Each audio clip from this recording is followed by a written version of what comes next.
Tidak. Sabto harus menerima yang tidak lulus SD. Wah, itu yang membuat saya heran.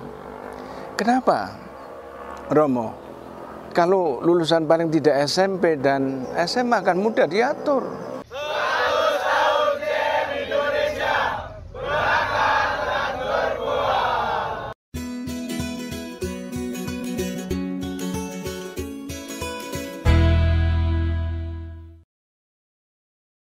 Salah satu karya yang menurut saya berkaitan dengan penyelenggaraan ilahi, ya ketika saya bertugas di Kalimantan Barat, di Nangapino. Salah satunya, selain saya sebagai pastor paroki, saya juga diminta membantu untuk mengurusi pusat pendidikan dan latihan kerja yang ada di kilometer 4.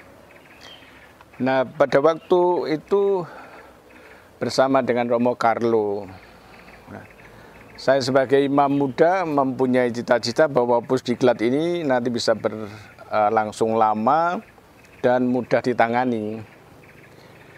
Tetapi ketika saya bertemu dengan Romo Carlo, ya mari kita bangun bersama-sama. Saya mengusulkan kepada Romo Carlo supaya mudah untuk untuk mengelola ini.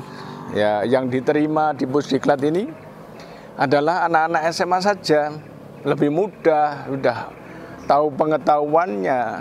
Tetapi Romo Carlo, tidak.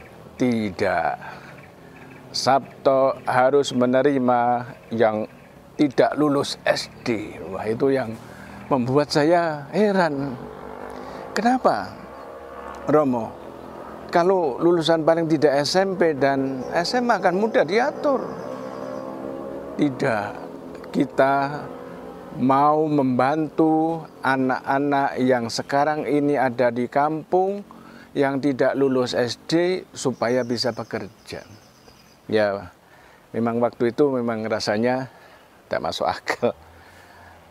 Bagaimana mendidik dengan waktu yang singkat dengan orang-orang yang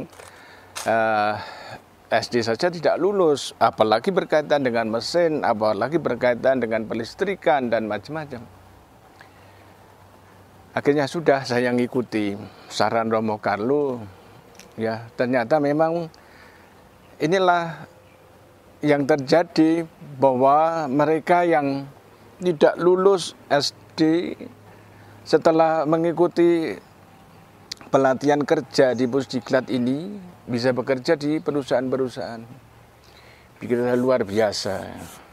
Baru sadar bahwa ternyata ya karya yang semacam ini menurut pikiran saya tidak bisa masuk akal karena tidak lulus dari SMA yang bisa fasih untuk mengetahui mesin-mesin dan sebagainya. Ternyata tidak. Ternyata saya dibuka di saya, pikiran saya, bahwa orang-orang yang kecil, orang-orang yang tidak sempat bersekolah di SMA atau SMP, tetapi sebetulnya mempunyai kemauan dan kemampuan sehingga menjadi pekerja-pekerja yang baik di perusahaan-perusahaan yang ada di Kalimantan. Luar biasa. Inilah pengalaman, ya. Yang tadinya saya berkonfrontasi dengan Romo Carlo karena menurut saya ini yang pas, Romo. Tapi Romo Carlo tidak. Sabto harus menerima yang tidak lulus SD. Itulah pengalaman. Ini suatu penyelenggaraan ilahi di mana kami tidak membayangkan bahwa orang-orang ini kemudian bisa bekerja dengan baik. Ternyata menjadi orang-orang, ketika saya bertemu dengan mereka, terima kasih Romo, saya sudah bekerja di perusahaan ini. Kemudian juga hal yang kedua berkaitan dengan untuk mengirit keuangan yang ada di Pusdiklat. Saya mengatakan, Romo, yang dikasih SIM orang-orang tertentu saja, tidak harus semua. Romo kalau semua harus dikasih SIM. Sia-sia mereka loh di kampung untuk apa? Nah, itulah Romo Carlo mengatakan, semua harus kursus ikut menjadi pengendara mobil yang seperti ini dan mendapat SIM. Apa yang terjadi? Ternyata apa yang dikatakan Romo Carlo benar. Bukan hanya kerja di pabrik sebagai orang yang pandai mengelas, yang pandai untuk mengurus mobil, tetapi menjadi driver di perusahaan. Inilah karya yang luar biasa.